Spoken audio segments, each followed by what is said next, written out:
the Freeheel Life Podcast, episode number 195. I'm your host, Josh Madsen, coming at you from the Freeheel Life bunker deep in the heart of Utah. Welcome back, everyone. I'm stoked to be here, as always, with all you beautiful Telemark shredding people from around the world. And as always, big thank you goes out to all of my blue and black level members on YouTube for making this episode possible and supporting my work. I greatly appreciate you. And I hope you guys are having a great winter and still making some turns out there. So my guest today, he played a pivotal role in reviving the Telemark turn, alongside many others beginning in the 1970s. While he introduced the turn across the United States and later Europe, his influence on telemark skiing in New England remains undeniable. He was the founder and director of the North American Telemark Organization, otherwise known as N.A.T.O, from 1975 to 2015, running a yearly schedule of workshops, camps, expeditions, and instructor and guide training programs. And by his own estimate, he taught over 40,000 telemark skiers and trained 1,000 instructors and guides worldwide. His career began in the early 1970s on the Killington Ski Patrol in Vermont, followed by teaching Nordic skiing at nearby Mountain Meadows. He later established Trailhead, Telemark, and Backcountry Ski Center in Stockbridge. By the time he moved on from Trailhead, he had become chief examiner and certification chairman for PSIA-E Nordic. In the late 1970s, he received an offer he couldn't refuse, an opportunity to start America's first alpine-based telemark ski school at Mad River Glen in Vermont. Over the course of his career, he produced 5 films on telemark and backcountry skiing, consulted and trained staff for the nation's leading outdoor schools, and served as an adjunct professor of ski mountaineering for the University of Alaska's Wilderness Studies program. I am grateful for the opportunity that I had to have this conversation and document some of the incredible stories and history of telemark skiing. So please welcome to the podcast, Dickie Hall. Dickie Hall, welcome to the podcast, man. Thanks for being here. Pleasure. I'm excited to have you, man. It's a real honor for me as a little bit younger guy. You know, you were always one of those names I'd always hear out in the telemark, ether.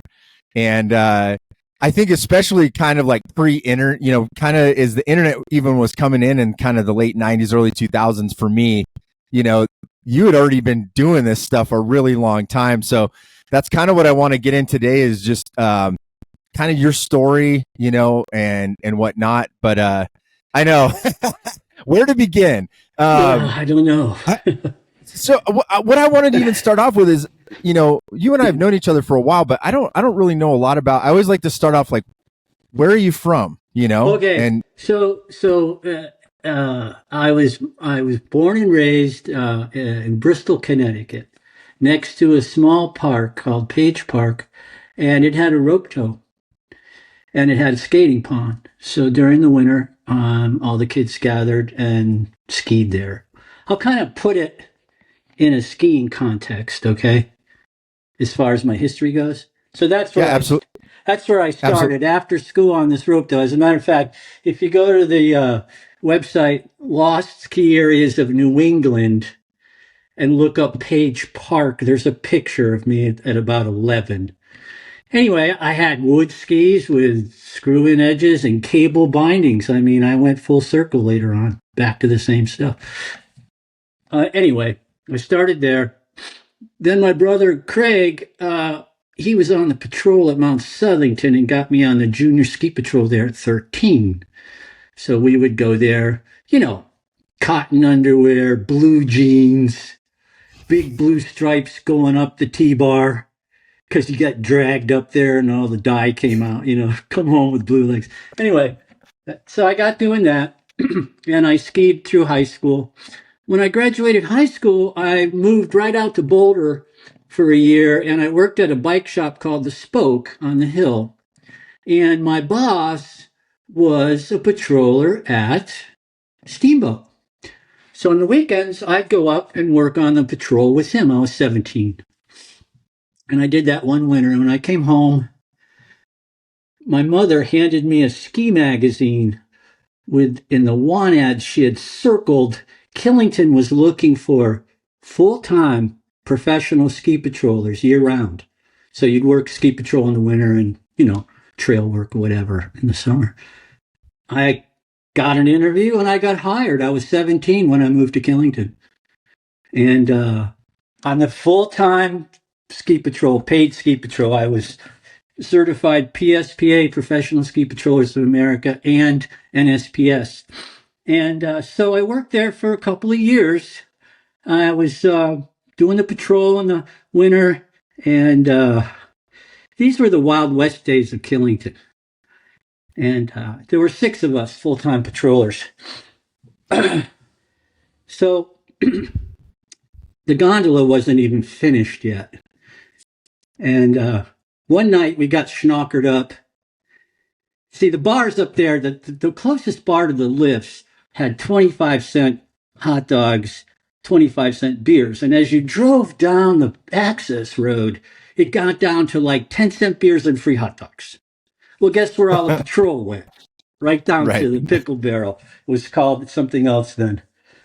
Well, we got kind of screwed up. We had a bunch of girls with us. We had 6 of us. And we decided we would go up to... I had the key. I was the supervisor on a patrol. I had the key to the Killington lift, the main lift, K1, from the base lodge. We drove up there at 1 a.m. and started the lift and got on with trays and shovels and whatever we had to slide on. So we parked right at the lodge. We worked there. Everybody knew our cars, right? We were actually in Dale McDonald's. What was the car that Wayne's World guy had? What was the Wayne's World? Garth. What was Garth's car? Pinto? I'm trying to even remember. It was a Pinto. Oh, an old Pinto. We were all piled in Dale's Pinto, parked right next to the base lodge. Started the lift up, headed up, and then the lift stopped about halfway. This is 1 o'clock in the morning. The lift stopped about halfway up, and we could see all these cars gathering in the parking lot, and then we could see snowmobiles and Tuckers, the old Tuckers, going up through Snowden, coming up to the top to greet us. Well, one of my buddies had the wherewithal to bring his pack. He was in the first chair. He had his self-vac rope with him. So he and his girlfriend vacked out, and then they came down the line. They got us all out. And so when the lift started up, and when it got to the top, it was empty.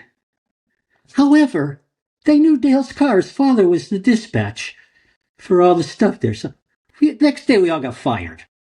Long story short, right? Some of us went out to Aspen because they were having a ski patrol strike. I didn't. And so I was unemployed midwinter. And that next week in the local paper, I saw an ad for a Nordic instructor in Mountain Meadows. Joe Pete Wilson and John Green started this franchise. They were Olympic skiers. This is probably 73, 72 or 3 that winter. And it was called North American Nordic. And they were Olympic skiers. They started at Traps and went all the way down to Connecticut. They had 8 touring centers. One of them was in Killington. I saw an ad for a Nordic instructor. I called the guy up. I said, "Hey, you a skier?" I said, "Yeah." He said, "You ever teach?" I said, "Yeah." I had never been on Nordic skis. So the girlfriend I had at the time had a pair of old wooden Nordic skis, and she had a book about Nordic skiing. So that the night before so I put them on and walked around the yard, and the night before my interview, which was the next day, I went for my interview, and they hired me because they really needed somebody. Keep in mind, this was like wooden skis, lignostone edges, pine tar, an old snowmobile with a bed spring behind it. Yeah, our ski school director was Mike Gallagher, who was also an Olympic racer. So I got hired. And the first time I was on Nordic skis in front of people, I was teaching them. But I knew enough about skiing. These are beginners. Here's how you put a pole on, stuff like that, right? Anyway, I fell in with a bunch of really great people at Mountain Meadows. And I fell in love with Nordic skiing. I loved just going out in the woods and mucking about, But we're on wooden skis, so you bring an extra tip. We were making those skis because I had an alpine upbringing. I loved Nordic, but there was a big hole in Nordic, and that was coming down. Okay, coming down sucked. And so you said like 72, 73. Yeah. And you're on like, and you're, the winter 72 and 73. We had a blast in Mountain Meadows. John Tidd was the owner of the ski touring center, and all my buddies worked there. They're all lifelong Nordic ski mountaineer type people. Dean Mendel and Menden, who still runs Nordic Adventures, and Zimmy, who's a guide, still a guy. He's 85. He's still a guide out in Yellowstone.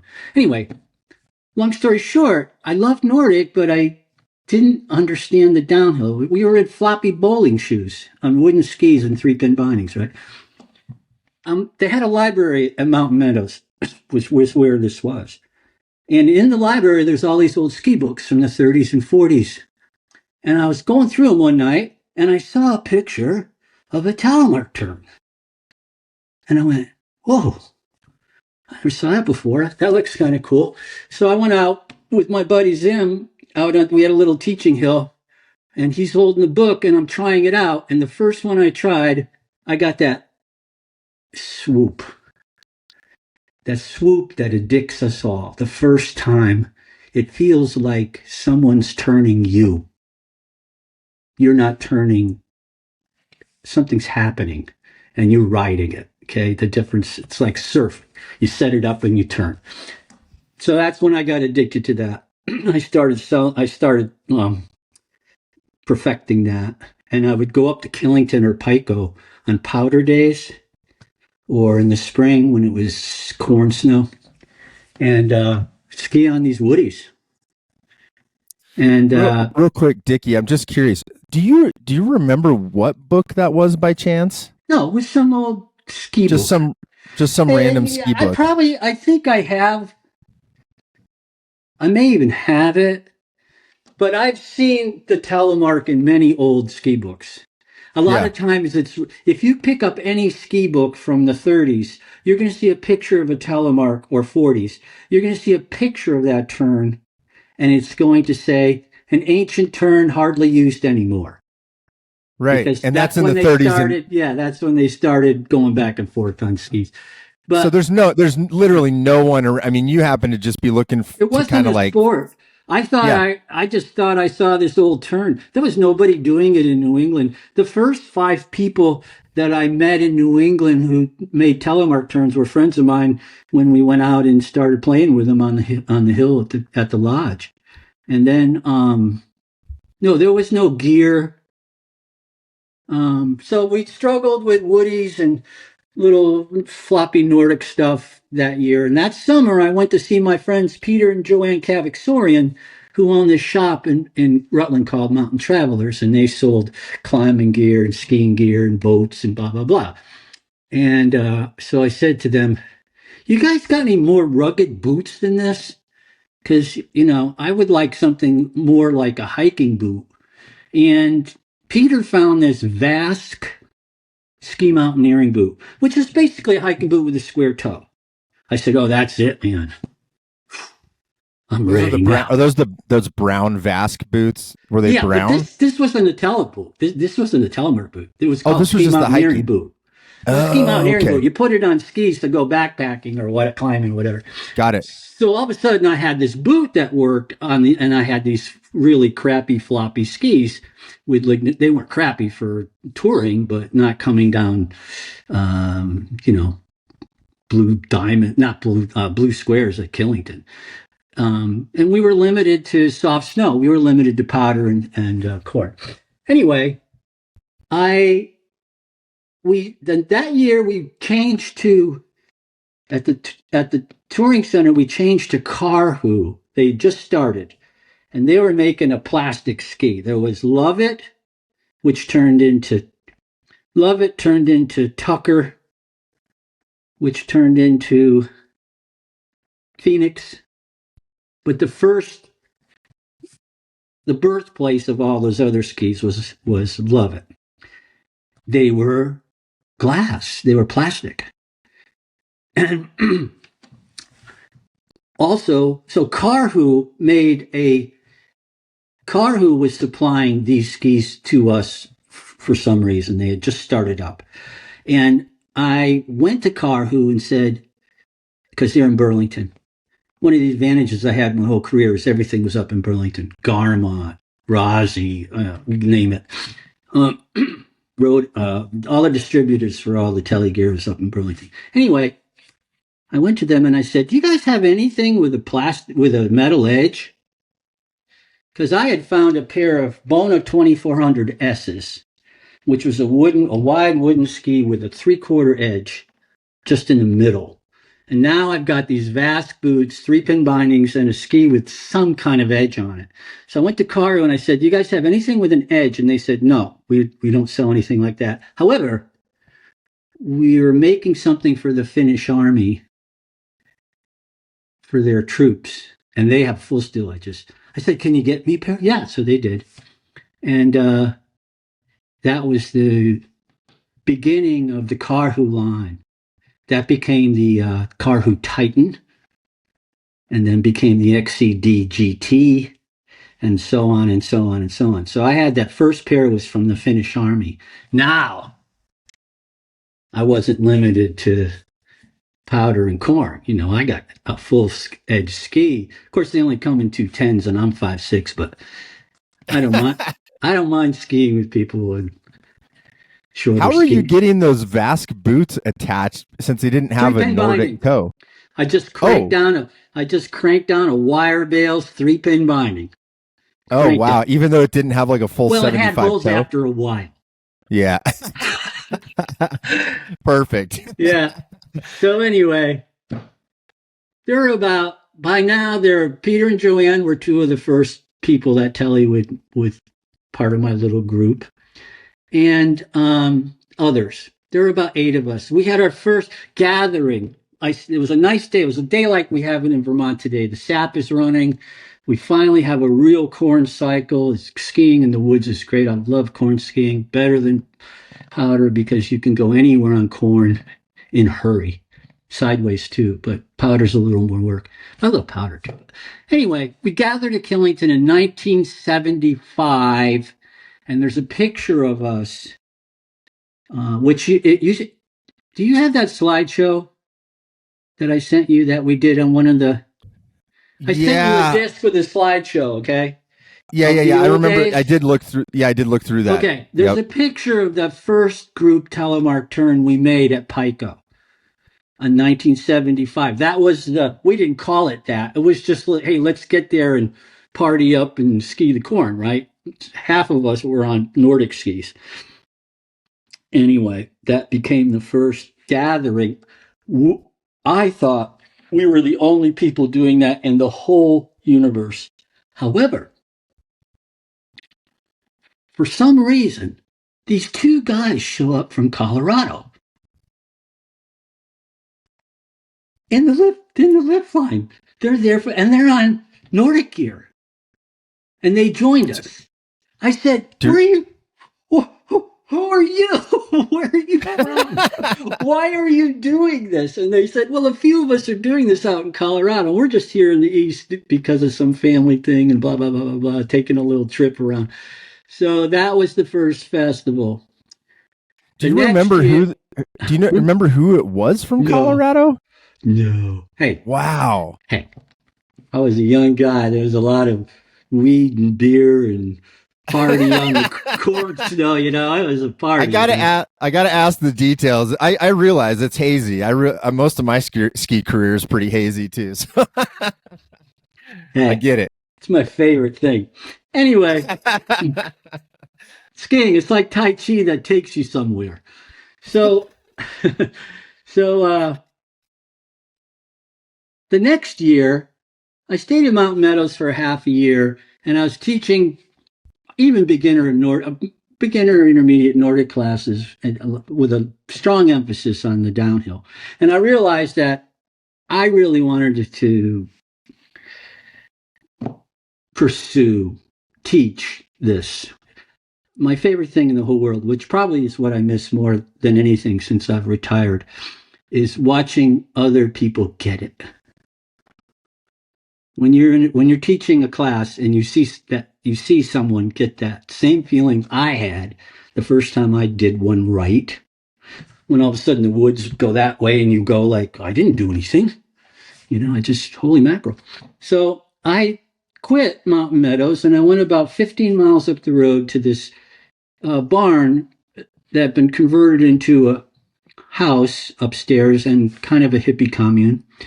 And we started. It's funny. It's funny how fate is. I was living in a teepee at Mountain Meadows in the woods, right, all year round, and I was on my way, and in the summers I'd go down to my friend Franny's place on Martha's Vineyard, and I was a surf bum and a lumper. A lumper is a guy that goes into a fishing boat at 3 a.m. with a pitchfork and pitchforks fish into a big basket that they haul up. No, it was a great gig because we were surfing every day, and we would go in there and unload 60,000 pounds of cod and come out of there between 4 or 5 and 6 in the morning, come out of there with a couple $100 and all the fish you could carry on your pitchfork, and then go surfing. Sweet. Okay. So I went down there. I'm on my way to the vineyard in my 1964 VW camper with teepee poles on top. And my friend Winslow says, hey, on your way down, stop in Stockbridge. I want you to meet my friend Brian Bree. I love this story. I pull in. I'm on my way. I have a ferry reservation. We have dinner. We party it up. We go out for a ski. Brian talks me into starting a touring center with him at Trailhead. I said, what I really want to do is get away from teaching tourists how to put their poles on. I want to offer backcountry and telemark lessons. This is in 75 and 6 or 7, something like that. So it's kind of part hippie commune, part touring center. Our trails were called Buck Dancer's Choice, and, I think we had 6 paying customers, okay? We were all musicians. We played music a lot. We skied a lot. And it was called Trailhead. If you Google it, you'll see it. But that was the beginning of my commitment to. It was probably the first business that was promoting telemark instruction in the country. Not at a ski area. This was a backcountry out of a barn ski area. But our poster said telemark skiing. Okay, and of course nobody noticed or cared. So I did that for a year or two, and then I went, if I really want to push this, I got to get in touch with a downhill ski area. Okay? I got to put this under the lifts. So when people are riding the lift and they see this, they're going to go, oh, what's that? So I left Trailhead. I sold my share to Brian, and that summer, you know who else who worked there? That's when I met Chipper. That's when you met Chip Chase. He came in and he was just driving by and pulled in, and just like me, he just stayed the rest of the winter. In fact, at the end of that winter, he said, I think I'm going to go down to West Virginia and do this. This looks like fun. I said, okay, good luck. And anyway, it wasn't enough presence in the world. It was just a bunch of hippies in Vermont who got skied their asses off every day. I said, I got to go get connected to an alpine ski area. So I spent the summer driving to every ski area from Killington up to Jay.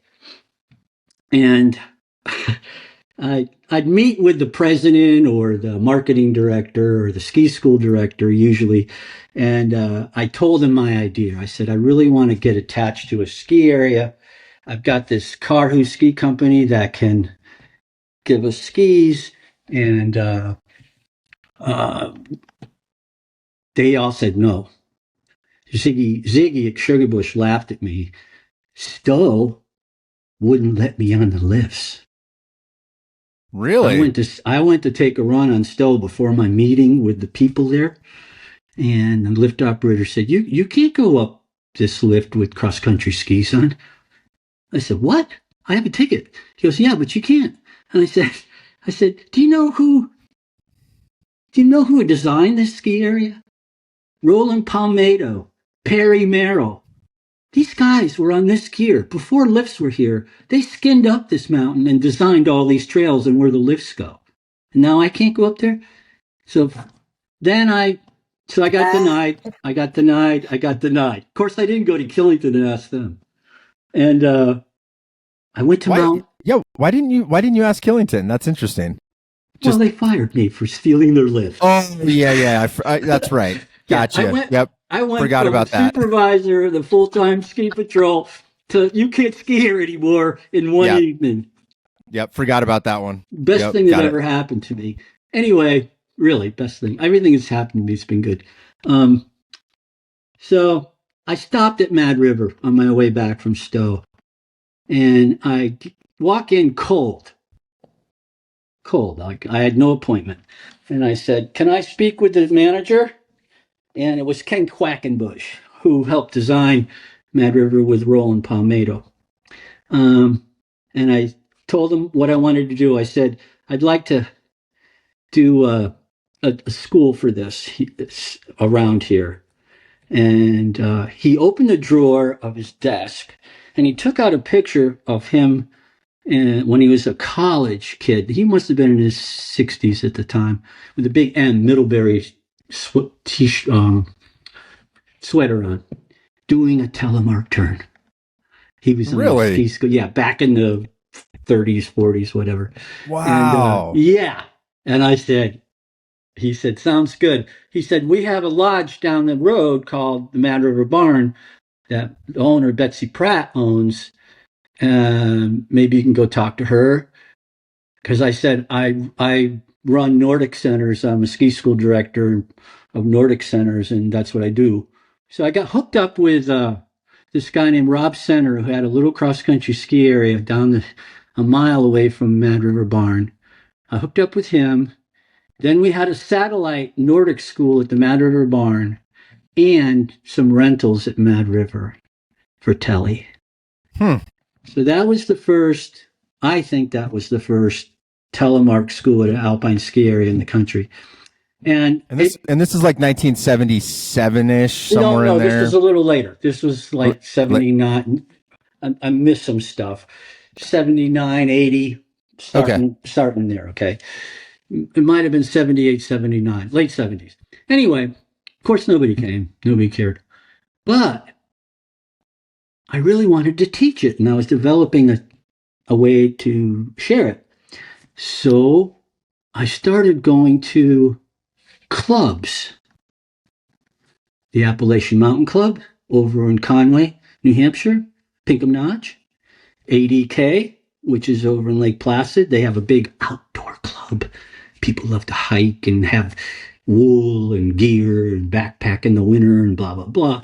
So I went to them and I said, "Do you think any of your members would like to learn some cool downhill techniques so they can take their skis into the woods instead of just hiking and snowshoeing?" And they said, "Yeah." So now I'm standing in front of 20 people for the weekend who are in fit. Some alpine, some didn't. Some Nordic, some didn't.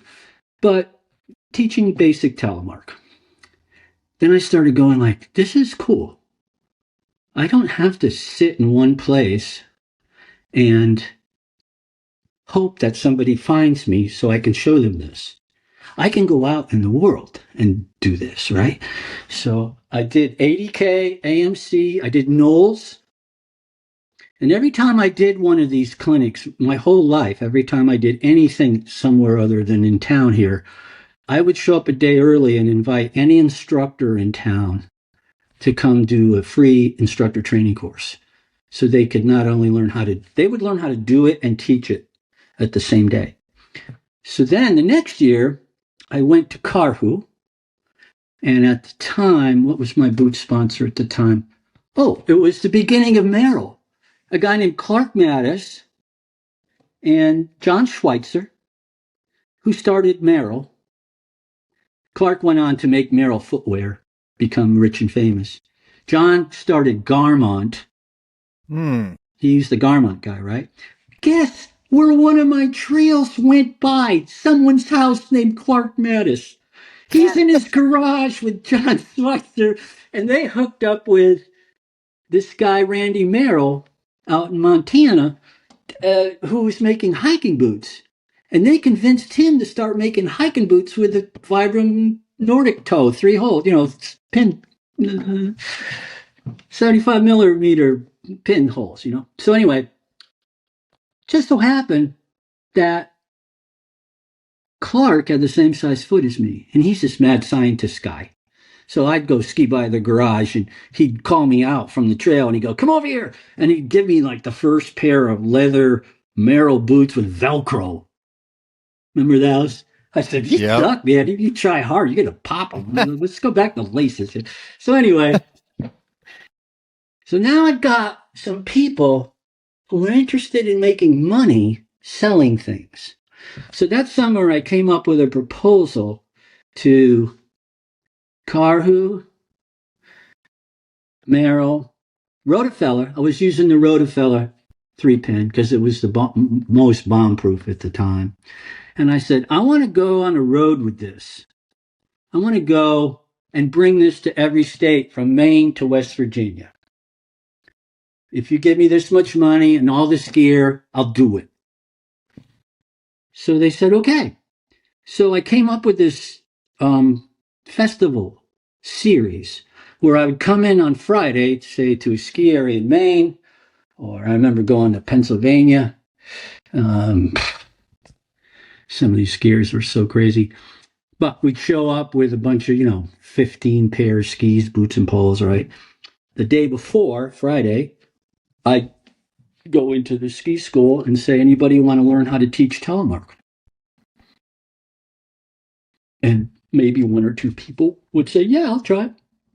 So I'd give them a short instructor training course. And guess who worked for me that weekend? Them.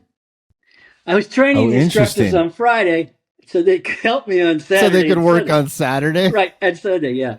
So the Telemark Festival series went really well. It was, I don't remember how little money I made on it, but I had a blast. It was before I was married and all that stuff. I was still like living in a teepee in my head. And so the festival series, all of a sudden, this was at a time in the ski industry where ballet, freestyle, hot dog skiing were kind of declining. Okay. Racing always has its little notch, but it never really grows. I mean, a little bit with Schifrin, but because it's promoted that way. But the media, the magazines especially were hurting for copy and content. They picked up on the telemark. If you go back to the skiing magazine and back in the early 80s, you're going to see a telemarker here and there, And, meanwhile, little did I know, even from that first time at Pico, little did I know that Rick Borkovic and others out in Colorado and other places were doing the same thing I was. They were going, hey, everybody, this is really cool. Just about every good telemark skier back then was a fucking awesome alpine skier first. And now they got a little bored with it. This is what happened to me. I got a little bored with alpine because I did it my whole life full time. And now I'm undoing something very familiar, but the challenge is back. Like today I skied this, but tomorrow I want to ski that. And then the next day I ski at, and it sucks. I'm shitty at it.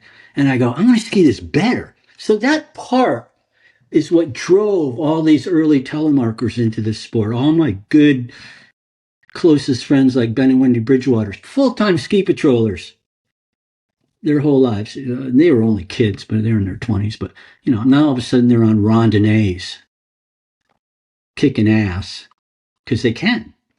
Mm-hmm. So, where was I? So then I've got it. Can I ask you a quick? started going like, okay, the next year, I'm not just going to do festivals. The next year, I'm going to, because I've been working for AMC, ADK, Knowles, I did courses for the Knowles instructors. I did courses for the other N.A.T.O, Navy SEALs, etc., Rangers, etc. And I was used to doing courses because, I don't think I told you this, but at Mountain Meadows, it was pre-PSIA-E Nordic.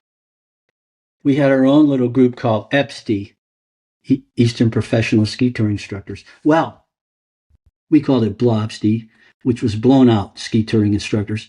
But I realized that you could come up with a formula and a plan and run workshops, run big clinics for people. And I was an examiner. When I left PSIA, I was chief examiner and certification chairman for PSIA-E Nordic. We joined PSIA. The year that we joined PSIA, the next year I started saying to them, because I was going through certification and all that stuff, I said, we got to do this telemark thing because I've been doing it for all these groups. And I think it'd be really cool to have it as part of what we do. And PSIA Nordic said no, because it's what people do at ski areas. And then I went to PSIA Alpine as an examiner. I said, they don't want to do this in Nordic. Can I do it in Alpine? And they said, no, it's Nordic. Well, I said, fuck it, I'll start my own. So I started N.A.T.O. That's how N.A.T.O started. I was told no by everybody. That's so interesting. But the year after that, they all jumped on board, But you had already kind of moved into your own. Hey, I'm going to do it this way. However, I was still going to the cert meetings. I was still running certification exams for PSIA-E Nordic. They didn't like me because I never failed anybody. And it's a fucking Nordic certification. If you're good enough to go through the pre-notification, this is what I told the group. I kind of got not fired, but asked to maybe I should be doing something else after this. One of the first exams I gave, I walked in the room with 30 people who had just taken pre-certification, 2 days of pre-certification for Nordic, and were told what to work on. Okay, you got to work on how you teach and whatever, some skill. I walked into that room with all the old examiners in the back watching me, and I said, congratulations, I want you all to know that you've already passed certification. Or you've already all failed. Because you're all good teachers and you know what you're doing, and if you have somebody in your group that needs help, you're all going to help them pass. So why don't we just take the pressure off? These are people who are committed to teaching Nordic, right?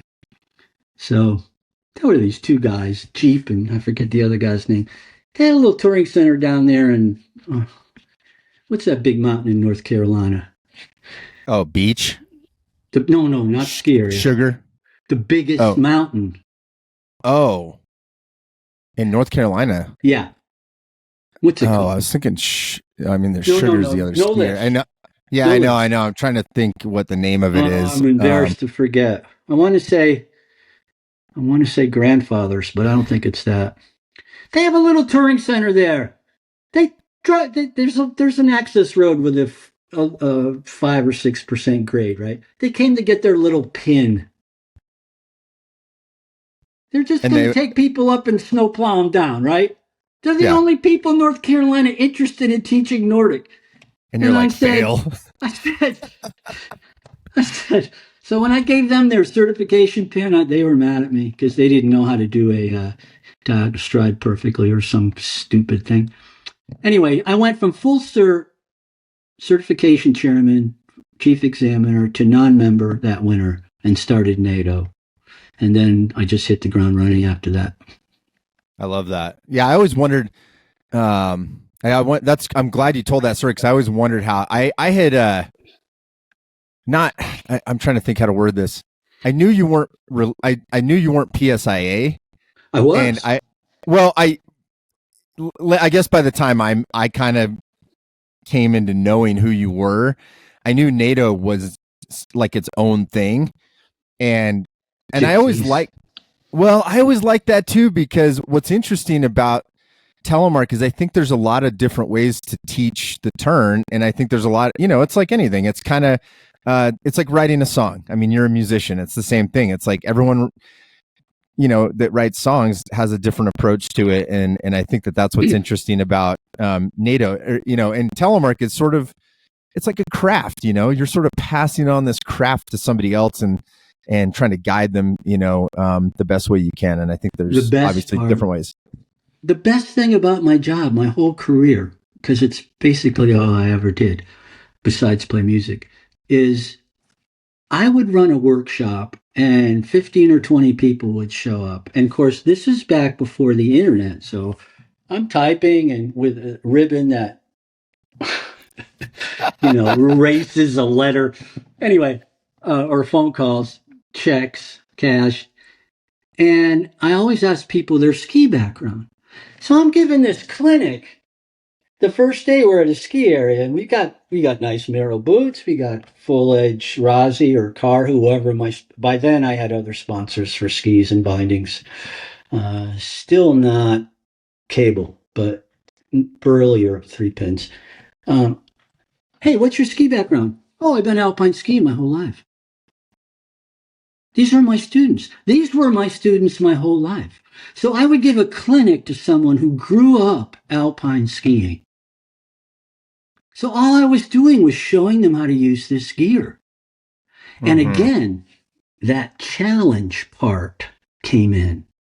Like when you're a kid and you're driving up the access road after a 4-hour drive, leaving at 4 a.m. to get up to a ski area, and it's hardly light, and you have to pee. You're so excited to go skiing. Well, these people kind of lost that, and so did I. I wanted a challenge. So I ended up teaching thousands of people who already knew how to ski, how to have fun on this skier. I learned so much about skiing, but I got to watch people get it, which was really cool. Okay, what's your ski background? Well, I raced in college. I'm a patroller at, Mount Bup somewhere, and I heard about this telemark, and I want to try it. I said, how long you been alpine skiing? Oh, my whole life. Let's start with a parallel turn. That's how I teach. I never discourage. You're taking like a common thing because they're skiers. Well, they just don't. After their first run, they go. What instructor wouldn't like this? They're going, oh, I'm a little nervous. I got to learn how to stand a funny way and make. This is why modern telemark instructors screw up, I believe. I just made a post in Telemark Skiing Forum about this, how I approach clinics. The first third of my clinic is what you brought, we're going to go after. You've been alpine skiing your whole life? We're going to go to a green trail and we're going to dial in your parallel. We're going to widen your feet. We're going to soften your ankles. We're going to teach you to stand flat. All these things. You just make these tiny little adjustments. Now this person before 10 o'clock in the morning are skiing blue squares making parallels. Don't you think they had a good time at that clinic for something that they were afraid to go, maybe a little afraid to learn? Now all of a sudden they're going, oh my God, I can ski a blue square trail already? So I don't even introduce the telemark until after lunch. And I want them to know, I want them to tap into their intuitive biomechanical, like opening a doorknob or brushing your teeth. That stuff is in there. You ask yourself, even you, or I don't know how your alpine background, but I always ask people in my clinics, how long have you been alpine skiing? Oh, my whole life. How many alpine turns have you made? on alpine skis. How many parallel turns have you made?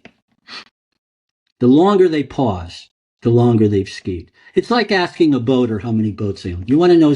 You want to know if somebody's a real boater? Ask them how many boats they own. They're going to go like this.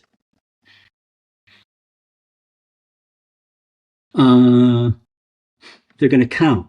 So you ask the alpine skier how long they've been skiing, how many parallel turns they go. I don't know, millions. I said, so what turn in your body knows more about how to make skis work? They haven't even done a telemark yet. So what I try to teach instructors is don't take them out. When I do an instructor training course, I always ask them, first question I say, you teach telemark? Yes. What's your success rate? Like, you look at the person, you show them a telemark and they go, I got it. And you go, you did. And they go, yes, I did. And you go, yes, you did. And they go, thank you. That was great. I love it. I'll never stop doing that. 50%. It's because they take them out and they bring them on a green square trail or a beginner hill and they show them how to stand funny, unfamiliar. So I always built from what they brought. So when I saw them getting how to make freeheel equipment work, basically a softer ankle and a flatter foot and a wider stance, they're not pressing into the tongue of their legs anymore. They're pushing down. But they've done 7 million turns pushing into the front of their legs. So you have to kind of adjust that. You do that by doing it. I teach in place. Everything I've ever taught was standing still. You can teach someone to do anything standing still. Like if I asked you to tap your nose on your head and make circles, you could say, yeah, it's easy. But if I asked you to do that skiing bumps, you'd go like, huh? Yeah, you probably could. But so I would go back to their root intuitive biomechanical stuff through the parallel. And when I see that they are getting it and they're getting really confident, after lunch, we would go to a hill, not even use the lift. And that's where telemark instructors make their biggest, not a problem, but where they're going to run into a problem. They take them to a green circle and try to teach them a telemark. So all this intuitive stuff comes out. That's where you see the snow plow mark. That's where you see the parallel mark, where they're all on their front foot, and this one is just making believe it's in a telemark position. Okay, so I take them, here's how I pick the terrain for teach. I would teach you. I taught alpine examiners this way, like D team members. At some point, you got to get them to a very small, gentle slope. I would pick a Nordic, like a place off the ski area where they'd have to be able to do this. We'd find a place where they'd be willing to start at the top, go down, very short, 60 feet long, 70 feet long, and then flat. Put their hands over their eyes and go straight down. And at that first moment, and here's where instructors have a problem. At the first moment that they reach a speed where they feel that they have to take their hands off their eyes, maybe they don't, but they feel like they should, they're a little nervous. That's when they're not going to get the telemark. So we find a place they can go down the whole way like this and come to a stop. Now I can put something in there that they're not going to be letting their old 1,000 million turns of parallel alpine turns come in. Because really it boils down to the stance. It's the stance that makes the telemark. Sure, you know how to turn, but all the problems instructors have is they get them at a speed where all their history has to be part of it because they're going not 3 miles an hour, but 8. Yeah. And so that's why you see the straight knees and the straight back knee and the front foot and all the problems that instructors have. So anyway, I don't know why I told you that. No, that's great, and I was really excited to hear about that. Before I forget, I wanted to ask you just a couple history pieces I was kind of curious about. One was kind of during this whole era, like from the first Pico thing where you meet these two guys from Colorado, and then kind of into the early 80s. Yeah. I wanted to ask you, like, because obviously there was pods kind of all over the place in terms of pods. Like there was these little groups of telemarketers all over. Oh, the Kind of all over the. pods. I thought you said pot. There was also a lot of pot. There was a lot of pot too. Vermont has the best pot world. There was a lot of pot in the pods. But I'm curious, like, were you guys aware of each other at all, like during that? Okay. I'm so glad you asked that. I got up to I left Mountain Meadows, went to Trailhead, shopped around for a ski area that wouldn't throw me out, found Mad River, spent a year at the Nordic Center with a couple of telemark lessons up there. Then I went up to Ken and I said, why don't we have a party up here? This was during the time I was working for 80K AMC, blah, blah, blah, blah, blah, blah. And I said, can we have a telemark festival at Mad River?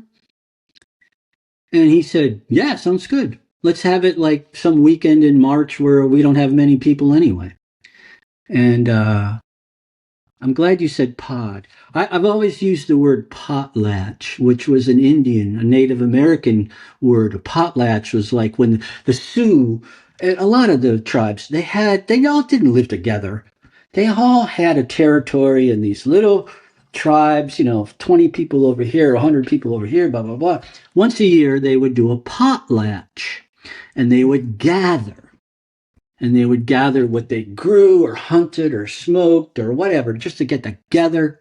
And now they're a great big group. And that is what the festival became. The reason the festival series at Mad River went for, 30 years or whatever it was. Yeah, something like that. 35 years. Was at that time in the 80s, there were 8 people at Whiteface, New York, telemarked. There were 6 people at Butternut Mountain in Massachusetts. There were 20 people at Mad River. There were, we were always the minority back then. Is that hard to do? That's what you'd hear on the cheerleader. I had a cousin who tried that. So, the festival was kind of like a Grateful Dead concert, a telemark party, Olympics, and a potlatch. Because now, if you skied at a little skier in New Hampshire with your 12 friends all winter, now you're with 800. Yeah, that's beautiful. Well, that is beautiful, man. No, because that's I think that's what's so fascinating is, there's I love that analogy too, because it's like almost like bands, like bands of tribes and stuff coming together. Yeah. And there was a story that I heard, and I wonder if you can. So when I came to the first time I ever came to one of your Mad River festivals, I met Corey Anderson. Yeah. And I remember talking to him, and if I remember right, was there some sort of a story where like one of you skied out of the trees and saw the other guy and basically were like, hey, like you're a telemarketer, like where did you come from? Yeah. So you've heard the name Winslow. When I moved to Killington, Winslow was 16, I was 17. His father was one of the first owners. And so when I was on the patrol, he was on the volunteer patrol as a junior patroller. That's how we met. The chipper said that Winslow taught us how to ski, but he didn't. I knew how to ski pretty well by then. But maybe chipper. But anyway, he did teach me how to carve because I was a jet, I was a mogul skier and Wayne Wonger and had a pair of jet sticks behind my langs, doing avant turns, and I met Winslow and he laughed at me and he said, your feet are too close together, you got to get them apart and move your hip like this. So Winslow did teach me how to carve. I'm going to give him credit for that. That was a big thing. But anyway, I had put together something called, what year was this? I think I was already at Trailhead at the time, so it might have been late 70s, early 80s. An Eastern Telemark Race Championship on the High Line Racing Trail at Killington. And because Winslow's dad had a little, we got permission to set up a course. And we had some racers from New Hampshire, New York, I don't know, we were skiing gates. And I took my run and I finished, and this guy shows up. Like, we're all in our 20s, late 20s, early 30s, right? Late 20s, actually. Yeah, mid 20s. Anyway, this guy shows up. He's like 40. He's got this beautiful sweater on tally skis. I said, "Who are you and where'd you come from?" He said, "My name is Corey and I'm from Norway," which began a lifelong friendship. And he ended up going to Bromley and starting a great program there and having big festivals every year, and like ours. And my favorite Corey story is this was in the prime of the festival series where we would literally get over 1,000 people. They would show up days before. It's kind of like Burning Man, only it was Turning Man. They show up from Norway, from Canada. They'd hike camp in the woods. And it snowed like hell that Friday night. It was just a perfect powder day in March at Mad River. I had 10 instructors signed up for the 10 o'clock lesson. At our festivals, where you paid the price of a lift ticket, you got free rentals and free clinics and a free beer all weekend. Wow. Yeah. Yeah. No wonder 800 people showed up. Yeah, seriously. So, of course, I'm nervous. I can see the parking lot fill up. I can see the cars going down the Route 17 and up to the App Gap, both sides of the road. And the general manager's going, the state police are going to be mad at me because you guys are parking out there. But what can I do? And none of my instructors showed up. There were 6 stations out in front of the base lodge for free 1-hour lesson. And each one had like 10 people or more. And all my instructors were off smoking pot, skiing powder in the woods, And I look out the window and there's Corey. He's standing there at the bottom of this little slope. He has got 60 people in a big circle climbing up, gentle traverse, stopping and coming to ski at him and doing it over and over. And he taught everyone. That's Corey. Oh, great wow. Guy. And then when he got older, I used to do a lot of clinics at Bromley because I loved it there. And he was the director of the telemark stuff. When he stopped skiing, he would show up at my clinics at lunch with something called a Fritz de Kake, which is the cake of princes that is made in Norway for very special occasions. And he had his little silver knife, and he'd come in at lunch, and all my group was sitting around the tables, and he'd slice it up, and he'd give them all a piece, and then he'd sing he was a singer, he was a beautiful singer. He was in choirs his whole life. Some beautiful Norwegian songs. I miss him, but he's a cool guy. Yeah, he was a really neat. I think I probably met him.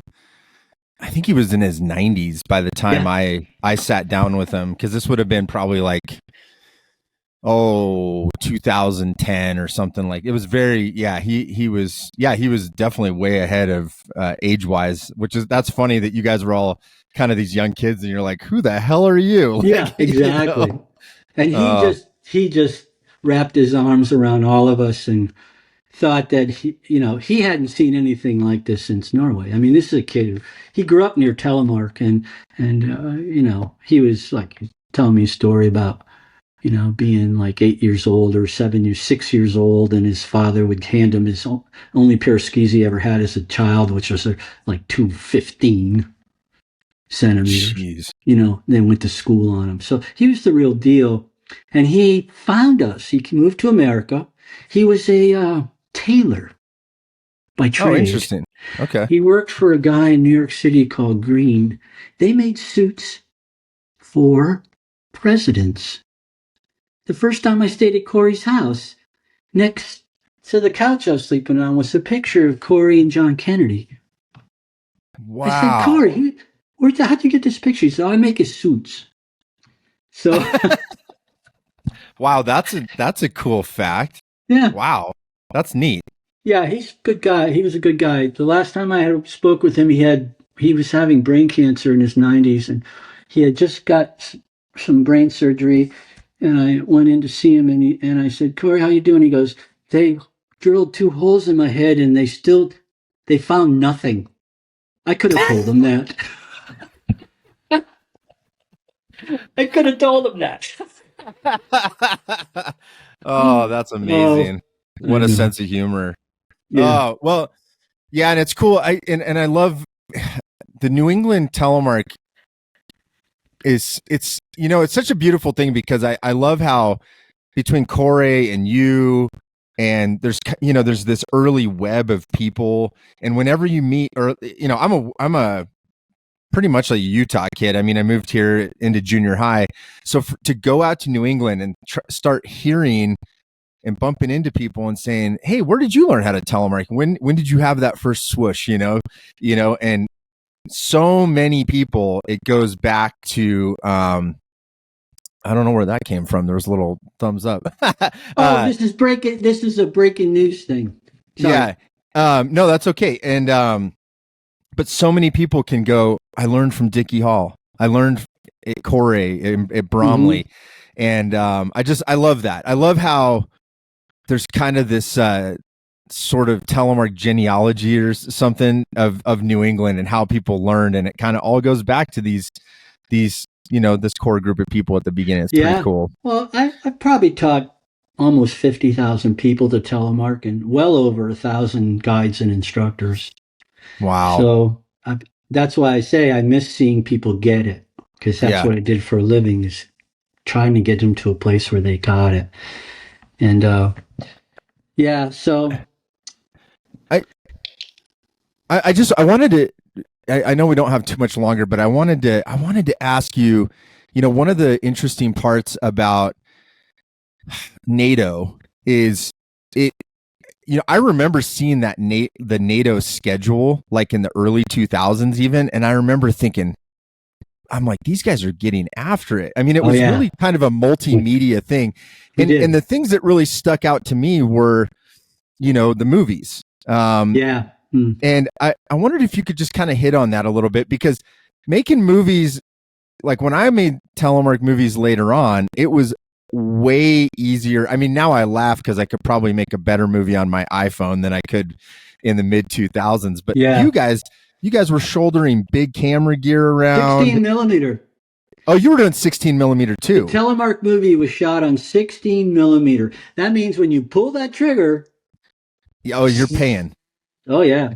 And so how that happened was, tell me quickly. I can tell you in 2 words: John Fuller. And the telemark movies, actually, as the festivals, going to Mad River brought us up a notch. The festivals brought us up a notch. And then N.A.T.O workshops every weekend for 20 weeks in a row brought us up a notch. But the movies, I met this guy named John Fuller, who was a cameraman for Warren Miller. Warren Miller never had any full-time people. He would go to a place and hire somebody who knew what they were doing at the time, like if you had a band, And so John made a movie with Don Portman and Steve. Oh my God, I can't believe I'm remembering it. I can't remember his name. The Mazama guys. I don't want to see Steve. Who wrote the first telemark book? Steve. The first time, are you thinking Paul Parker's book? No, way before. Steve. Cross Country Downhill. Is that what you're thinking of? Steve Barnett. Thank you. Barnyard. I'm 72, so you're seeing it's all. That's the book I learned. The that's life of the book an I old learned burnt out telemarker before you. Okay, so Barnyard and Portman and John Fuller made this movie, a promotional movie for Rosignol, climbing Mount Rainier and skiing down, making telemark turns. Really? Yeah, it's really cool.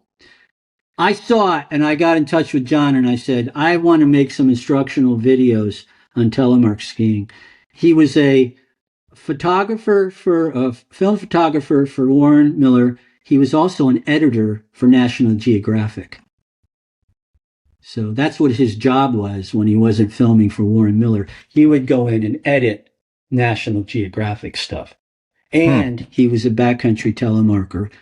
And he made this little promotional movie with Steve Barnett and Don Portman climbing Rainier and coming back down. They were on Rossi Rondonnaise.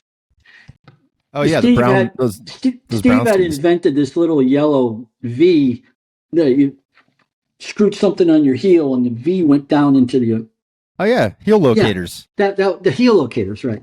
So I saw it and I went, because I think Rossi. See, what happened in the festivals, I would have like Carhu or K2 or somebody else as the main sponsor, but then I'd invite all the companies. So Rossi was there, and I saw this little piece.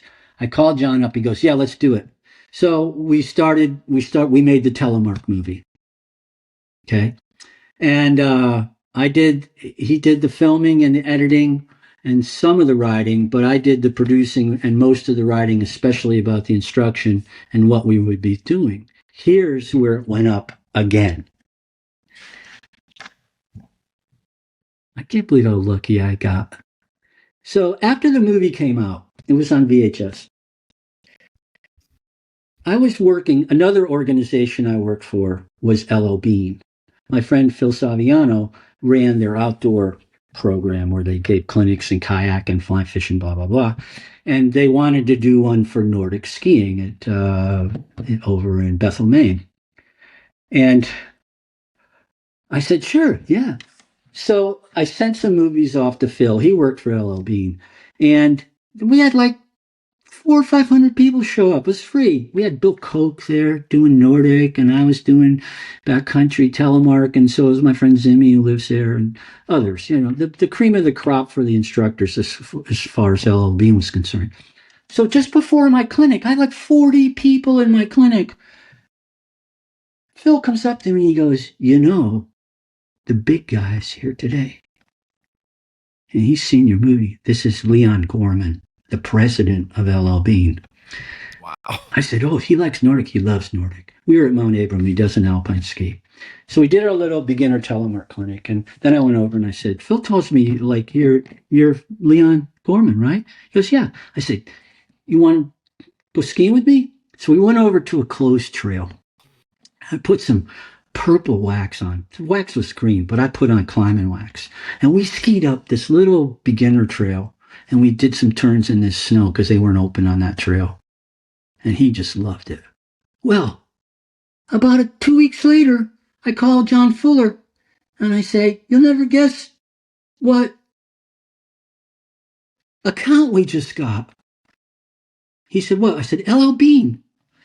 The Telemark movie was in the L.L. Bean catalog for 2 years. That's 60 million bathrooms. Wow. These are people who don't even ski, but they're going, well, what is this? So there's a picture of the Telemark movie, the cover. That was the next one. Now, all of a sudden, we became a lot broader. Even though we didn't become that much more popular, but we gained some validity as a sport. Wow. Yeah. And that kind of, and then wow. I mean, Leon like told you said, him to buy the movie. He said, "Buy this guy's movie." That's so awesome. It's so funny how things happen like that. And then it kind of just goes to the next things. And we don't have to get into it, but I mean, then you did like Revenge of the Telemarkers, you know, and all these other movies. And I mean, I'll tell you, I look back and I try to. Revenge is my favorite. Revenge is my favorite. I love that movie. We scripted the whole thing on the way out. We got there and threw it in the fireplace where we were living, me and John. And we shot that entire movie. Every scene in that movie is off the cuff that day. The scene with all those women, we met there that day and said, would you like to be in a movie? I'm not kidding. It was all like just off the cuff, spontaneous stuff. The guy, none of it was planned. The skiing, and I love that. And also the skiing is so fun for me to go watch. I love watching your movies because, you know, like we talked about, there's these different groups around the country and you've got different things that sort of develop. And one of the things that it's funny when we talked before the podcast, sort of prepping and we were testing things out the other day, you said something at the very end of our conversation that really was poignant to me, and you said, I'm a Nord. I am. And I know you are. Tried and true. What's so cool about it is, like, when I get on leather gear now and I go almost try to mimic, there's things that you guys were doing, and especially your technique, it has this very Nordic feel to it. Like, I think about like these little step turns that you were doing and how you kind of navigated. With hardly any side cut. The only way we could go down steep terrain. I remember my daughter skiing with me when she was 5 years old in Mad River. We're coming down something pretty steep, and she said, "All you do is stop and hop." But it's beautiful. We didn't have any side cut. But you know, I have to correct you on something. The leather boots aren't old. The boots that are old are the plastic ones. They are made from dinosaurs. The cow that I'm skiing on might have been killed 20 years ago. Okay, that's fair. My boots are new. I ski in leather every day. I just go out back. I only go to the ski areas when my grandkids want to ski with me. I want to finish on that. That actually segues perfectly into what I wanted to kind of end on. Is there's kind of two pieces, if you can hit on it, and then we'll wrap up. One is, what do you think the importance of that flex of the sole is in that leather boot versus where we've ended up? And then where do you think Telemark's going to go in the future, you know? Okay. First one's easy. You come to me and say, I would really like to learn. I heard you play guitar. Can you show me how? And I hand you a pair of cheap ski gloves and teach you how to play a few chords. And you get good at it. And then I say to you, why don't you take those gloves off now? Okay. Okay. So on big, burly plastic boots, you're skiing gear. On leather boots, or I ski excursions, and my burliest boot's a Synergy. It's because it's very supple. I want to feel the ski. Okay. You ride on alpine, you drive alpine gear, you drive burly telemark gear, you ride on lighter gear. So there's more connection physically with what you're doing. It's that simple. And the other thing is, I'm a Nord, so the day the universe changed for me is the day that skiing in any direction is still skiing. So I'd rather, I climb for 25, 30 minutes. I ski down. It takes me 30 seconds. I get a lot more skiing than going uphill. That's how I look at it. Skiing is in any direction. I'm a Nord. And what was the other one? Just where kind of riffing off of that, like where do you think Telemark ends up in the future? You know, like the turn, and how does it continue into the future? Well, a lot of it has to do with the manufacturers, Josh. Okay, I saw it go from leather to some plastic, cable to NTN, blah blah blah. So the further you get away from Nordic, the heart of the skiing being Nordic, the further you get away from that. If I go skiing here in town, in some of our more popular backcountry ski areas, which there are a lot of now, I'm going to run into AT skiers half the time. We call them clackers. But when you're on AT gear, you can't do a beautiful, smooth Tai Chi diagonal stride. You can only feel like you're on a pair of snowshoes where your heels come up. So that's where it differs. I don't know where it's going to go. I don't care. I ski 100 days a year right behind my house. And so do a lot of my friends. And I've always joked that I remember this guy, Rick Moulton, I would encourage you to go watch some of his documentaries. One of them is Legends of American Skiing. Rick Moulton from a beautiful movie. And he's made more since then. He said to me, he asked me that same kind of question. And I said, if the alpine skier is ever found out that I was coming to teach clinics there so people didn't have to go back there, they wouldn't let me here. So I saw the trend. Here it is. I'm a fantastic alpine skier. I take a clinic. I'm an okay telemark skier, but I'm a pretty shitty. I always say I have a good telemark, but meaning I have a good telemark, but I can't do it on black diamonds yet.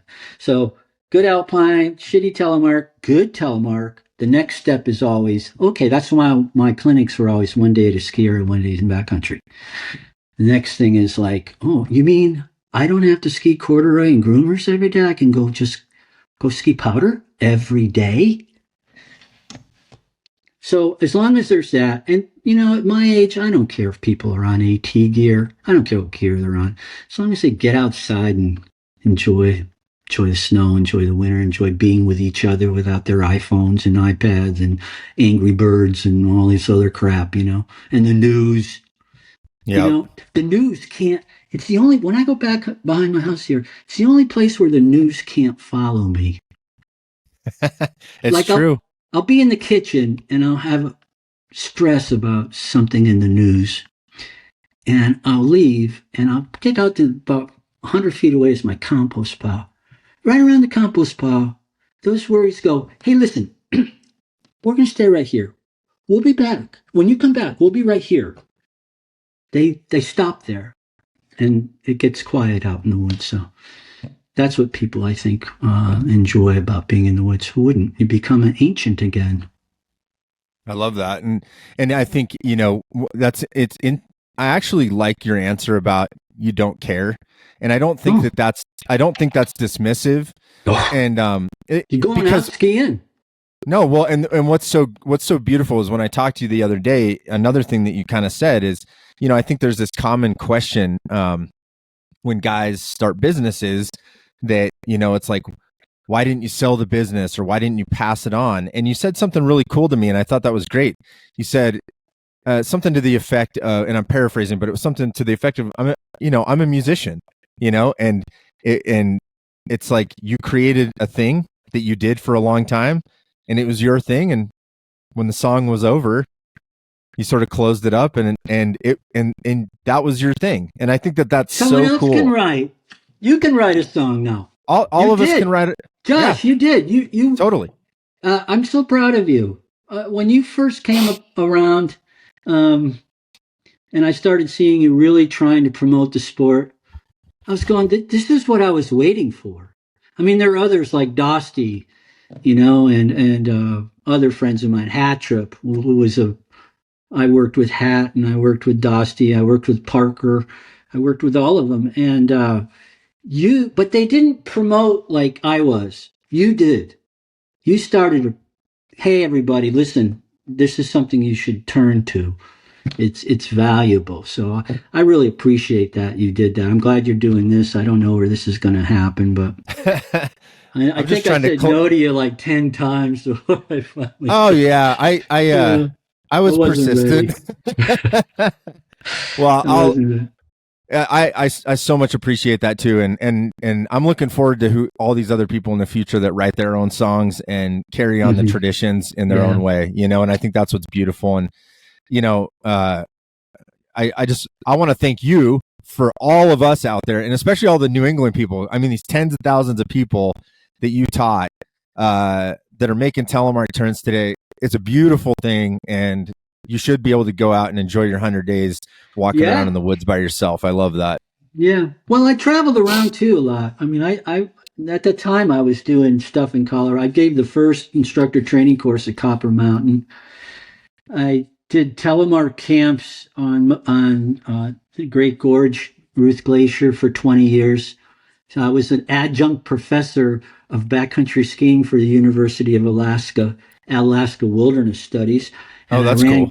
I ran plane assisted telecamps for 20 years on Denali. And I did a lot of stuff. One of my fondest memories is the people over in Sciata in Italy.